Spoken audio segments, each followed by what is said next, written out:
rural, nós agora sabemos qual é a contribuição dos agricultores à preservação do meio ambiente. Todos os produtores foram obrigados a fazer o CAR, não foram? Se tiver produtor aqui, não fizeram o CAR? Obrigado. O maior trabalho escravo da história do Brasil. Quer dizer, 5 milhões de pessoas obrigadas, sem ganhar nada, a fazer esse trabalho, sob coação, sob ameaça de perda de crédito, tudo, coagidos, sem EPI adequado. Imagina, não tem nem energia elétrica, tem que baixar uma imagem satélite, delimitar. Fez a alegria de um monte de empresa picareta de geoprocessamento que ganhou dinheiro de monte em cima dos agricultores, fazendo um CAR vagabundo, pondo um monte de ônus para os agricultores que não era para pôr. Isso sendo, eles fizeram. 4.845.000 agricultores tinham feito o CAR, e lá na Embrapa nós decidimos baixar esses dados, todos. Então, hoje os dados do CAR estão no Ministério do Meio Ambiente, mas estão também na Embrapa. Quando eu perguntei para os meus PhDeuses se a gente podia baixar os dados, eles falaram que não, que era muito difícil, porque para cada propriedade que você vai baixar, tem que pôr o CPF, o seu e-mail, e quase impossível, muito difícil. Depois virei para a meninada de TI e perguntei, vocês acham difícil? Eles falaram, é muito difícil, é difícil, é difícil. Pelo menos umas 2 horas, até fazer o robô e tal. Então, em 8 dias a gente baixou tudo, e está lá na Embrapa, está aberto, né, ao público. Enfim, então nós sabemos, nós pudemos, então aqui estão vendo uma imagem de São Paulo, o que está em verde é as áreas de APP. A gente imaginava que os agricultores iam ter coisa muito separada, uma matinha aqui, acolá, tudo assim segmentado.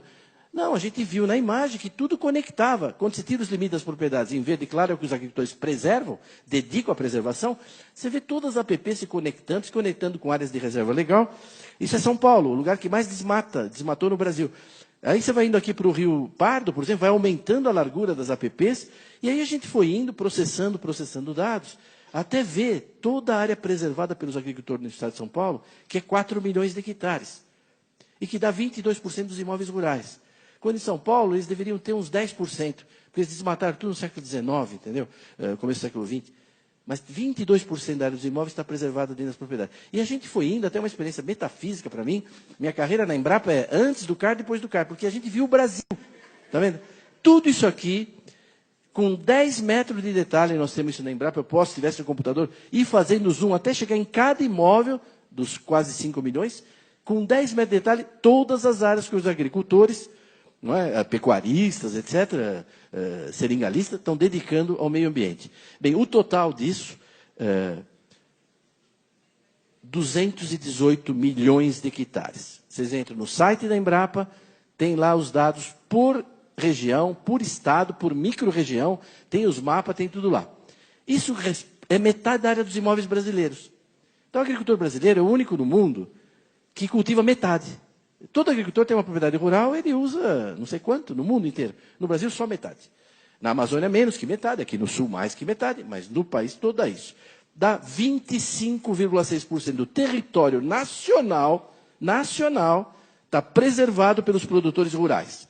Ora, se eu preservo aqui em Forquilinha, vamos falar um lugar, né? Ou em Naumitox, né? 300 hectares dos meus 1.000, aqueles 300 hectares têm um valor, não tem? Quanto custa a terra lá no município de Castro? O hectare custa tanto. Então, hectare para milho, para soja, para floresta. Então, nós temos essa base de dados da Embrapa e nós fomos calculando, município por município, imóvel por imóvel, qual o valor patrimonial que o agricultor está imobilizando em prol do meio ambiente. Né? Bem, o total deu 3 trilhões, cento e tantos bilhões. Então, eu pergunto para os senhores, qual categoria profissional no Brasil, bombeiro, jornalista, pesquisador, militar, dentista, médico, qual categoria profissional dedica do seu patrimônio pessoal, privado, e mobiliza 3 trilhões em prol do meio ambiente? Qual? Eu não conheço. E mais, essa é uma poupança que você é obrigado a pôr 100 mil, não remunera nada, não pode retirar, e ainda tem que pagar todo ano para manter na poupança. Porque se pegar fogo, a culpa é sua. Tem que fazer acero. Se o animal invadir, a culpa é sua, tem que manter cerca. Se vierem roubar madeira à noite, a culpa é sua, tem que pôr vigilância. Nós não terminamos ainda, mas nós estamos calculando o custo de manutenção dessas áreas anuais e achamos que os agricultores estão desembolsando aí por ano e gastando do seu tempo, tudo com isso, quase 20 bilhões de reais. Então, quando você junta a área protegida, está claro? A área protegida, os parques e tal, com a área preservada, dá metade do Brasil. Metade do Brasil, certo? Isso equivale a 28 países da Europa. Então, nós estamos protegendo e preservando uma área igual à União Europeia. Ainda cabe umas 3 Noruegas de sobra aí. É só por causa da Noruega andou falando besteira, né? Então, está aí. Agora, além disso, nós temos aqui, se vocês olharem aqui, está vendo esses brancos aqui? Isso aqui é terra devoluta. Rio Amazonas, água, inundável. E ainda falta cadastrar um pouco de agricultor. Tem uma área militar grande aqui, o Cachimbo. São áreas que estão preservadas. Quando você junta tudo, dá 66,3% do Brasil dedicado à preservação da vegetação nativa e da biodiversidade. Por quê? Porque é o país mais rico do mundo, é um país que já resolveu todos os seus problemas de saneamento, de saúde, de infraestrutura. Né? Bom, a Sanepar pode atestar aqui como o país já resolveu tudo. E aí, como nós temos um fundo soberano que as nações invejam, a maior renda per capita do planeta, a gente fala, vamos deixar 3/4 aí para a turma ajudar o planeta. Né? É normal. Dá 48 países e territórios da Europa, quando você junta tudo isso. É bom porque já tem os ucranianos aí, se tiver, a Ucrânia cabe dentro também disso aí. Né? O polaco, está todo mundo aí. A Letônia, Estônia e tal. Então, esse é o queijinho do Brasil, que a gente chama de... Eu vou passar 2 minutos, posso do meu tempo, rapidinho. Vocês autorizam 2 minutos? Bom, então tá bom, ministro. Então, bom. Ele falou, então, ó. Quando a gente faz o queijinho do Brasil, dá isso, ó. 1/4 do país preservado pelos produtores. Unidade de conservação integral, terra indígena, aquelas terras devolutas e não cadastradas, no total, 66%. A agricultura usa 30%. Só que para a lavoura, 7,8%. A gente cultiva toda a produção de cana, toda a produção de soja, de milho, de algodão, de fruta, 7,8% do território. É pouco, né? Então, esses são os números que vocês têm que sair com eles na cabeça daqui. A gente só cultiva toda essa produção agrícola, 7,8% do Brasil. Tem as pastagens, né? Que uma parte até significativa é pastagem nativa, com vegetação nativa. Pantanal, Pampa, Caatinga, etc. Então, não tem nenhuma categoria profissional que preserve mais o meio ambiente, dedique mais recursos a isso, do que os produtores rurais brasileiros. Então, isso tem que ser conhecido, isso tem que ser dito. Eu estou feliz que agora, no voo que eu vim para cá, eu trouxe uma para deixar com o ministro Reynolds e com quem tem interesse, a revista de bordo da Azul, agora, no avião, está com essa matéria de uma página sobre o nosso trabalho da Embrapa Territorial e falando que os agricultores são os que mais preservam. Até que, enfim, né, alguma coisa começa... Então, para ser reconhecido, alguém falou de serviços ambientais antes, você precisa primeiro ser conhecido, né? Você precisa ser conhecido, o pessoal nem conhece. Como é que vai ser reconhecido se não é conhecido? O Brasil é assim. Quer ver como é que os Estados Unidos? Nós baixamos os dados dos Estados Unidos, complicado, um trabalhão, 4 meses, porque assim, morango, amendoim e tal.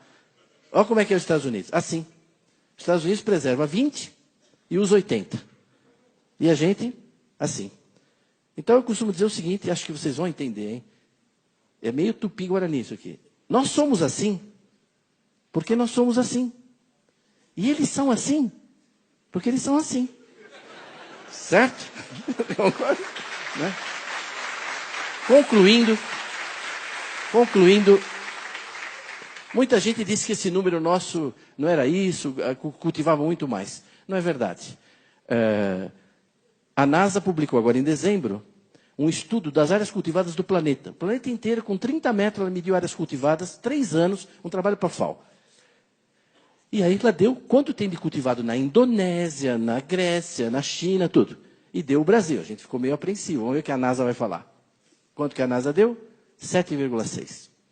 Aí o ministro Blário publicou um artigo dizendo a NASA acaba de confirmar os dados da Embrapa, com uma diferença de 0,2%, mas eu acho que a equipe do Dr. Evarista que está certa.